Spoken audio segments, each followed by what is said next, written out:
وادی کشمیر کی آزادی کے لیے کوشش، ایک مظاہر کی سنسنی خیز داستان آپ کے لیے پیش خدمت ہے مشن کشمیر۔ رات کا وقت تھا، سڑک پر کبھی کبھی کوئی ٹرک یا تانگا گزر جاتا تھا۔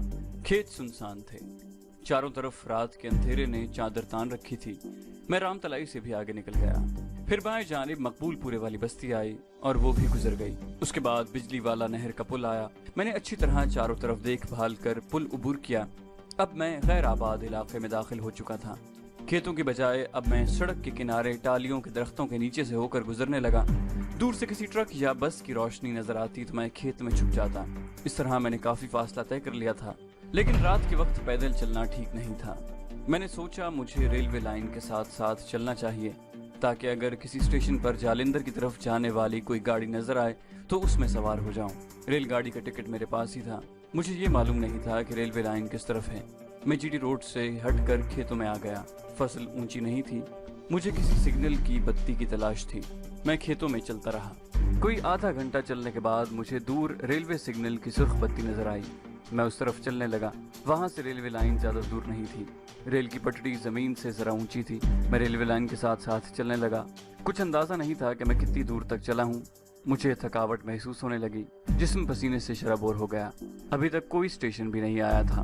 میں سانس لینے کی خاطر ریلوے لائن کے پاس بیٹھ گیا۔ پیچھے سے ریل کے انجن کی سیٹی کی آواز آئی۔ میں نے مڑ کر دیکھا، دور انجن کی لائٹ چمک رہی تھی۔ میں لائن سے نیچے اتر گیا۔ تھوڑی دیر بعد ریل گاڑی شور مچاتی گزر گئی۔ جب تک ٹرین کی پچھلی لال بتی میری نگاہوں سے اوجھل نہ ہو گئی، میں اسے دیکھتا رہا۔ میں اس گاڑی کو نہیں پکڑ سکتا تھا۔ یہ بھی معلوم نہیں تھا کہ اگلا اسٹیشن کتنی دور ہے۔ جب تھکاوٹ دور ہوئی تو میں اٹھ کر لائن کے ساتھ ساتھ چل پڑا۔ یہ اطمینان ضرور تھا کہ میں امرتسر پولیس کے چنگل سے نکل آیا تھا۔ رات بڑی خاموش تھی، آسمان پر تارے چمک رہے تھے۔ راستے میں ایک بڑی نہر کا پل آیا۔ میں نے لائن کے درمیان سنبھل کر پاؤں رکھتے ہوئے پل عبور کیا۔ دور کھیتوں میں کسی گاؤں کی بتیاں جلتی نظر آئیں۔ پھر یہ گاؤں بھی گزر گیا۔ میں چلتے چلتے واقعی تھک گیا تھا۔ میں نے سوچا کہ کوئی محفوظ سی جگہ دیکھ کر باقی رات وہاں آرام کرنا چاہیے اور صبح روشنی میں سفر کرنا چاہیے۔ اندھیرے میں سوائے کھیتوں پر پھیلی ہوئی دھندلی سی تاریکی کے اور کچھ نظر نہیں آ رہا تھا۔ میں ایک جگہ تھک کر بیٹھ گیا۔ میری آنکھیں اب اندھیرے کی عادی ہو چکی تھیں۔ میں نے دیکھا کہ ریلوے لائن کے نشیب میں ایک چبوترا سا بنا ہوا تھا۔ میں ڈھلان سے نیچے اتر گیا۔ یہ چبوترا پکی اینٹوں کا بنا ہوا تھا اور چھوٹا سا تھا۔ پتہ نہیں یہ کس نے بنوایا تھا۔ بہرحال رات بسر کرنے کے لیے یہ اچھی جگہ تھی۔ پنجاب میں مارچ کے دنوں میں راتیں خشک ہوتی ہیں۔ میرا بدن گرم تھا۔ میں چبوترے کے فرش پر سر رکھ کر لیٹ گیا۔ جب ذرا بدن کی گرمی دور ہوئی تو سردی محسوس ہونے لگی۔ میں نے اپنے گھٹنے اپنی چھاتی کے ساتھ لگا لیے اور گیند سا بن کر آنکھیں بند کر لیں۔ بہت تھکا ہوا تھا۔ نیند نے اپنا اثر دکھانا شروع کر دیا۔ آنکھیں اس وقت کھلی جب ایک ریل گاڑی شور مچاتی لائن پر سے گزری۔ میں نے آنکھیں کھول کر دیکھا۔ آسمان پر صبح کا نور پھیلنے لگا تھا۔ پاؤں پھٹ رہی تھی۔ میں اگرچہ 2-3 گھنٹے ہی سویا تھا، مگر میری ساری تھکاوٹ دور ہو گئی تھی۔ میں نے کلمہ شریف پڑھ کر منہ پر ہاتھ پھیرا اور آگے روانہ ہو گیا۔ میں ریلوے لائن سے ہٹ کر کھیتوں کے ساتھ چل رہا تھا۔ میں کافی دیر تک چلتا رہا۔ کھیت ختم ہو گئے تو ویران زمین کا سلسلہ شروع ہو گیا۔ ایک چھوٹی سی ندی آ گئی جس کے کنارے کیکر کے درخت تھے۔ میں نے کیکر کی ایک شاخ توڑ کر اس کی مسواک بنائی، اس سے دانت صاف کیے، ندی کے پانی سے منہ دھویا، تھوڑا سا پانی بھی پیا۔ اس کے بعد دوبارہ آگے چل پڑا۔ کہیں کہیں سکھ ہندو کسان کھیتوں میں ہل چلاتے نظر آ رہے تھے، مگر وہ مجھ سے کافی دور تھے۔ مجھے بھوک محسوس ہونے لگی تھی، مگر وہاں میں کسی سے کھانے پینے کو طلب نہیں کر سکتا تھا۔ یہ گاؤں بھی ظاہر ہے ہندو سکھوں کا ہی تھا۔ دھوپ کافی نکل آئی تھی اور چلتے چلتے مجھے پسینہ آ رہا تھا۔ وہاں کوئی سڑک یا راستہ تو تھا نہیں۔ میں کھیتوں کھیت چلتا رہا۔ کبھی چلتے چلتے ایک کھیت میں آ جاتا، کبھی دوسرے کھیت کی مینڈ پر چلنے لگتا جہاں فصلیں میرے قد کے برابر اونچی تھیں۔ میں ایک کھیت کی مینڈ پر سے گزر رہا تھا۔ میری رفتار سست ہو گئی۔ مجھے کسی عورت کی آواز سنائی دی۔ وہ کسی سے باتیں کر رہی تھی۔ میں وہیں رک گیا۔ یہ عورت کسی بچے کو کچھ کہہ رہی تھی۔ میں وہیں سے واپس مڑنے ہی لگا تھا کہ جیسے میرے قدم اپنے آپ رک گئے۔ اصل میں اس عورت نے جو فصل کے پیچھے تھی ایک ایسا جملہ بول دیا تھا جس نے میرے قدم روک دیے تھے۔ اس عورت نے پنجابی زبان میں کہا تھا، کہو پتر لا الہ الا اللہ۔ ساتھ ہی کسی 8-9 سال کے لڑکے نے کہا لا الہ الا اللہ۔ میں حیران سا ہو کر وہیں کھیت کی مینڈ پر بیٹھ گیا और सोचने लगा कि ये मुसलमान औरत कहाँ से आ गई है और ये अपने बेटे को खेतों में बिठाकर कलमा शरीफ क्यों पढ़ा रही है। मशरकी पंजाब में जितने मुसलमान खानदान आबाद थे उन्हें सन 47 में हिंदू सिखों ने खत्म कर दिया था और जो बच गए थे वो भागकर पाकिस्तान आ गए थे। ये मशरकी पंजाब का इलाका था, जहाँ किसी मुसलमान घराने का मौजूद होना नामुमकिन बात थी। मैं कान लगाकर सुनने लगा। वो औरत अपने बेटे को कलमा शरीफ पढ़ना सिखा रही थी। मैंने फसल में से देखने की कोशिश की, मगर फसल इतनी घनी थी कि मुझे वो औरत नजर नहीं आ रही थी। फसल ऊंची भी थी और मेरे सामने खेत की मींड दूर तक चली गई थी। मैं मींड से एक तरफ हटकर फसल की ओट में छुप कर बैठ गया। औरत ने 3-4 मरतबा लड़के को कलमा शरीफ याद कराया और फिर कहा, जा पुत्र अब स्कूल जा, देर ना हो जाए। मुझसे कोई 50 गज दूर एक जगह से फसल के पौधे एक तरफ हटे और फसल के अंदर से एक 7-8 साल का लड़का बाहर निकला जिसने कमीज और निक्कर पहन रखी थी। मैं ये देखकर हैरान रह गया कि लड़का सिख था। उसके सर पर पगड़ी तो नहीं थी, लेकिन उसके बालों का जूड़ा सर के ऊपर बनाकर जूड़े को रुमाल से बांधा हुआ था। उसके पीछे पीछे वो औरत भी खेत से बाहर निकल आई जो उस सिख लड़के को कलमा शरीफ याद करा रही थी। मेरे लिए ये अजीब व गरीब लम्हा था जिसको मेरा दिमाग हल न कर सका। सिख लड़के के गले में स्कूल का बस्ता लटक रहा था। वो एक जगह अपनी माँ से जुदा होकर दूसरे खेत की तरफ चल दिया। उसका स्कूल उस तरफ होगा। अब मींढ पर वो औरत अकेली जा रही थी। वो शलवार कमीज में थी। मुझसे न रहा गया। इस बात से भी मुझे हौसला हुआ कि ये औरत मुसलमान है, इससे मुझे नुकसान नहीं पहुंच सकता। मैं जल्दी से उठा और औरत के पीछे तेज तेज कदमों से चलने लगा। औरत दूसरे खेत की तरफ मुड़ने लगी थी तो मैंने उसे आवाज देकर कहा, बहन जी जरा रुकना। औरत वहीं रुक गई। उसने पलटकर मेरी तरफ देखा और सर पर दुपट्टा ठीक करने लगी। मैंने उसके करीब जाकर उसे अस्सलाम वालेकुम कहा तो वो मुझसे भी ज्यादा हैरान होकर मेरी तरफ देखने लगी। मैंने उसे ज्यादा सोचने का मौका न दिया। मैंने पंजाबी में कहा, बहन जी मैं मुसलमान हूँ। मैंने कलमा शरीफ पढ़ दिया और कहा, बहन जी ये राज मेरी समझ में नहीं आया। आपका बेटा सिख है और आप उसे कलमा शरीफ याद करा रही हैं। मैंने उसे ये भी बता दिया कि मैं फसल में छुपकर इन माँ बेटे की बातें सुन रहा था। औरत की उम्र 30-32 साल के करीब होगी। रंग साफ था और चेहरे पर एक अजीब सी उदासी का तासुर था। उसने मुझसे पूछा, तुम मुसलमान हो तो यहाँ कैसे आ गए? मैंने कहा, बहन जी मैं पाकिस्तान से वीज़ा लगवा कर अमृतसर आया था।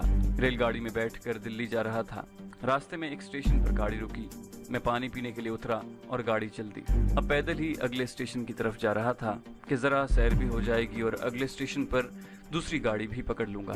खेतों में से गुजरते हुए आपकी आवाज़ सुनी कि आप किसी लड़के को कलमा शरीफ याद करा रही हैं। मैं वहीं रुक गया। मैं अभी तक हैरान और परेशान हूँ कि आप सिख औरत हैं मगर अपने बेटे को मुसलमानों का कलमा शरीफ याद कराती हैं। ये क्या राज है? इतना मेरे दिल को यकीन था कि ये औरत मुसलमान है, क्योंकि किसी सिख औरत को ज़रूरत नहीं कि वो अपने सिख बेटे को इस्लाम का कलमा याद कराए। लेकिन मैंने उस पर जाहिर न किया और उसे यही कहा कि वो सिख औरत होकर अपने बेटे को कलमा पाक क्यों याद करा रही है। औरत की नज़रें मेरे चेहरे पर जम गई थी। उसने मेरे सवाल का जवाब देने की बजाय मुझसे पूछा, क्या तुम वाकई पाकिस्तान से आए हो? मैंने कहा, हाँ ये मेरा पासपोर्ट देख लो। मैंने उसे अपना पासपोर्ट दिखाया। उसने पाकिस्तानी पासपोर्ट को गौर से देखा, फिर उस पर लगी हुई मेरी तस्वीर देखी। जब उसने पासपोर्ट मुझे वापस किया तो उसकी आंखों में आंसू थे। मामला और पेचीदा हो गया था। मैं चुप खड़ा उसको तकता रहा। औरत ने दुपट्टे से आंसू पूंछे, एक नज़र पीछे खेतों की तरफ देखा और उदास लहजे में कहा, वहाँ आ जाओ भाई। वो मुझे फसल के अंदर ले गई, जहाँ थोड़ी सी जगह खुली थी। वो बैठ गई, मैं भी उसके सामने बैठ गया। अब उसने अपने दोनों हाथ अपने चेहरे पर रख लिए और सिसकियां भरकर रोने लगी। मैं परेशान हो गया। मेरी समझ में कुछ ना आया तो मैं यूं ही उसे तसल्लियां देने लगा। रोने से जब उस औरत के दिल का गुबार जरा धुला तो वो कहने लगी, मैं सिख नहीं, मैं मुसलमान हूँ, मगर एक सिख की बीवी बना दी गई हूँ। मैं दम बखुद सा होकर रह गया। तब उस बदनसीब मुसलमान औरत ने अपनी जो दर्दनाक कहानी सुनाई वो मैं आपको अपने लफ्ज़ों में सुनाता हूँ। जब पाकिस्तान के क़याम का ऐलान हुआ तो मशरकी पंजाब में हिंदू सिखों ने मिलकर मुसलमानों को कत्ल करना शुरू कर दिया। मुसलमानों के घरों को जला दिया, उन्हें बेदर्दी से कत्ल किया। नौजवान लड़कियों को उठा कर ले गए। इस औरत का नाम रज़िया बानो था। वो बताती है कि उनका घर किरतारपुरा के कस्बे में था। जब फसादात शुरू हुए तो उस वक्त रज़िया बानो की उम्र 16-17 साल की थी। उसके 2 छोटे भाई थे, एक माँ और बाप। सिखों ने कस्बे के मुसलमानों पर अचानक हमला कर दिया। रज़िया बानो का बाप अपनी बीवी और बच्चों को लेकर घर से भागा। सिखों ने उसका पीछा किया। रज़िया बानो का बयान है कि सिखों ने उसके सामने उसके माँ बाप और 2 छोटे भाइयों को किरपाने मार मार कर शहीद कर दिया। वो बेहोश हो गई। जब उसे होश आया तो वो एक सिख के घर में थी। ये सिख उसे अगवा करके ले आया था। पहले तो 1 साल तक उसने रजिया को वैसे ही घर में डाल रखा, फिर उससे सिखों के रिवाज के मुताबिक शादी कर ली। रजिया के 3 बच्चे पैदा हुए जो 2-2, 4-4 साल की उम्र तक पहुंचकर मर गए। फिर ये लड़का पैदा हुआ जिसका नाम बाप ने बिशन सिंह रखा। रजिया बानो ने बताया कि मेरे साथ किस्मत ने जो करना था वो हो गया, मगर मैं चाहती थी कि मेरा बच्चा सिख न बने, वो मुसलमान बनकर जिंदगी गुजारे। चुनाचे उसने अपने सिख खामन से छुपकर उसे नमाज पढ़नी और कलमा शरीफ पढ़ना भी सिखा दिया। रजिया कह रही थी, मैंने अपने सिख बेटे का खुफिया नाम गुलाम अली रखा है। लड़का मुझसे बड़ी मोहब्बत करता है। मैंने उसे नमाज पढ़नी भी सिखा दी है। जब हम घर में अकेले होते हैं तो वो मेरे साथ मिलकर 2 नफल भी अदा कर लेता है। मैं उसे बाकायदा नमाज नहीं पढ़ा सकती। उसका सिख बाप बड़ा जालिम और मुतासिब सिख है। हमने ये बात उससे छुपा रखी है। मेरे बेटे ने कलमा शरीफ के अलावा अलहम्द शरीफ भी मुझसे सीख कर जुबानी याद कर ली है, मगर मैं हर रोज़ जब वो स्कूल जाता है तो उसके साथ यहाँ तक आती हूँ और रास्ते में उसे कलमा शरीफ याद कराती रहती हूँ। मेरा बेटा अंदर से पूरा मुसलमान बन चुका है। अब मेरी ज़िंदगी की सिर्फ एक ही ख्वाहिश है कि किसी तरह अपने बेटे को लेकर पाकिस्तान जाऊँ और फिर वहाँ से कभी वापस ना आऊँ, मगर मेरा खामद मुझे पाकिस्तान का नाम तक लेने नहीं देता। फिर उसने हिंदू सिख औरतों के साथ मेरे आगे हाथ जोड़ते हुए कहा, भाई मेरे बेटे को किसी तरह पाकिस्तान पहुंचा दो, मैं तुम्हारा एहसान सारी ज़िंदगी नहीं भूलूंगी। मैं उस मुसलमान औरत की अलमनाक दास्तान सुनकर सकते में आ गया था। मेरे सामने एक ऐसी मजलूम औरत हाथ जोड़े बैठी थी जिसने अपने माँ बाप भाइयों को ही नहीं अपनी इज्जत को भी पाकिस्तान पर कुर्बान कर दिया था।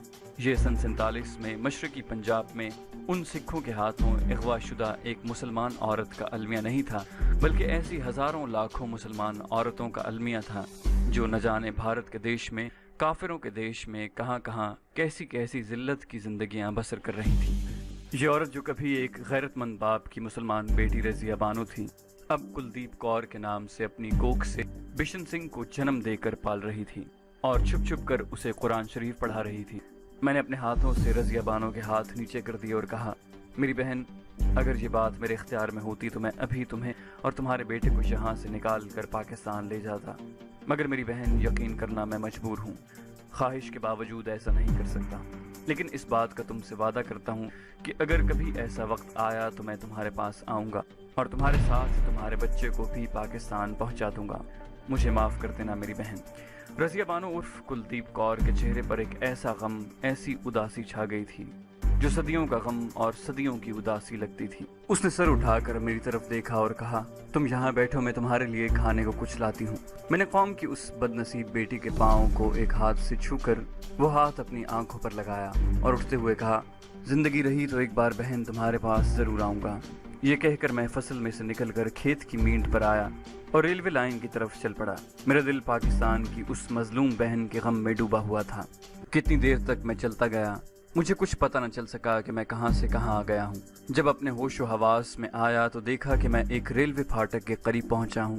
रेल का फाटक बंद था, गाड़ी आने वाली थी। फाटक की दोनों जानिब कच्ची सड़क पर 1-2 रेढ़े खड़े थे।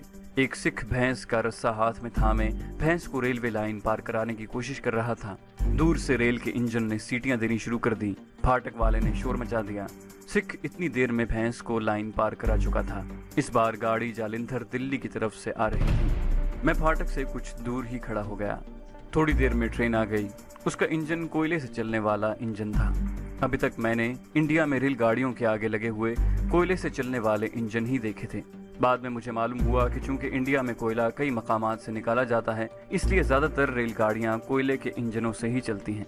ट्रेन शोर मचाती लाइन के दोनों तरफ गर्द उड़ाती गुजर गई। मैंने सोचा कि इस तरह कब तक पैदल चलता रहूंगा। मैं अमृतसर वाली खतरे की फजा से काफी दूर निकल आया था। बेहतर है कि मैं जीटी रोड पर वापस चला जाऊं और वहां से किसी ट्रक या बस में बैठकर किसी अगले शहर पहुंचूं। चुनाचे मैं रेलवे फाटक से कच्ची सड़क पर हो गया। ये देहाती इलाका था। किसी को क्या पता कि मैं कौन हूँ और कहाँ जा रहा हूँ। मेरा लिबास ही ऐसा था कि लगता था कि शहर से कोई लड़का गांव अपने अजीजों से मिलने आया है या मिलकर वापस जा रहा है। कच्ची सड़क खेतों में 2-4 मोड़ काटने के बाद जालिंधर की तरफ जाती जीटी रोड पर मुझे दरख्त के नीचे बूढ़ा सिख नजर आया जो छाबे में नागपुरी संतरे बेच रहा था।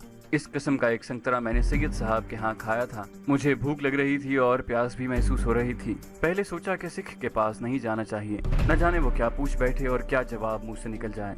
फिर ख्याल आया कि ऐसी कोई बात नहीं, उसे क्या पता कि मैं कौन हूँ। भारतीय करेंसी मेरे पास मौजूद थी। मैं सरदार जी के पास चला गया और पूछा, सरदार जी संतरे कैसे लगाए हैं? मैंने पंजाबी में बात की। सरदार जी ने एक संतरा उठाकर मेरे हाथ में थमाते हुए कहा, खा कर देखो महाराज। मैंने कहा, वो तो मैं देख ही रहा हूँ कि नागपुरी हैं। मैंने 4 संतरे उठा ली और पूछा कि कितने पैसे दूं? सरदार जी ने बेनियाजी से अपनी तोंद पर हाथ फेरते हुए कहा, 1 रुपया दे दो। मैंने उसे 1 रुपये का नोट दिया और आगे चल दिया। मैं उस जगह से कोई सवारी नहीं पकड़ना चाहता था, क्योंकि वहाँ कस्बे के मोड़ था और रेड़ों गड्ढों। मैं सड़क के किनारे एक तरफ खड़ा हो गया और किसी लारी वगैरह का इंतजार करने लगा। एक लारी आई जो मुसाफिरों से भरी हुई थी। मैंने हाथ दिया मगर वो न रुकी। उसके बाद एक ट्रक आया जिस पर सामान लदा हुआ था। मैंने उसे हाथ दिया मगर वो भी न रुका। दूर से एक जीप आती नजर पड़ी। मैं सड़क से जरा हट कर दूर खड़ा हो गया, इस ख्याल से कि ये कहीं पुलिस वगैरह की जीप न हो, मगर ये सिविलियन जीप थी। एक सिख सिविलियन कपड़ों में उसे चला रहा था। थोड़ी दूर तक चला हूँगा कि पीछे हॉर्न की आवाज सुनाई दी। मैंने मुड़कर देखा, एक बस आ रही थी। सड़क के दरमियान एक गधा आ गया था जिसके लिए ड्राइवर हॉर्न दे रहा था। दूर से मैं बस को पहचान न सका। मैंने उसे हाथ दे दिया। बस मेरे करीब आकर रुक गई। ये देखकर मेरा ऊपर का सांस ऊपर और नीचे का नीचे रह गया कि बस की पेशानी पर अंग्रेजी में पुलिस लिखा था। ये पुलिस की गाड़ी थी। सिख ड्राइवर ने हाथ के इशारे से मुझे अंदर बुलाते हुए कहा, आ जाओ बाबूजी, आ जाओ। तो दोस्तों, ये थी हमारी आज की एपिसोड। उम्मीद करते हैं आपको हमारी कहानी पसंद आई होगी। जाने से पहले इस वीडियो को लाइक कीजिए और शेयर करना मत भूलिए। कमेंट करके हमें बताइए कि आपको हमारी वीडियो कैसी लगी। और अगर अभी तक आपने इस चैनल को सब्सक्राइब नहीं किया तो इसे सब्सक्राइब कीजिए और बेल आइकन दबाकर ऑल नोटिफिकेशंस ऑन कर लीजिए।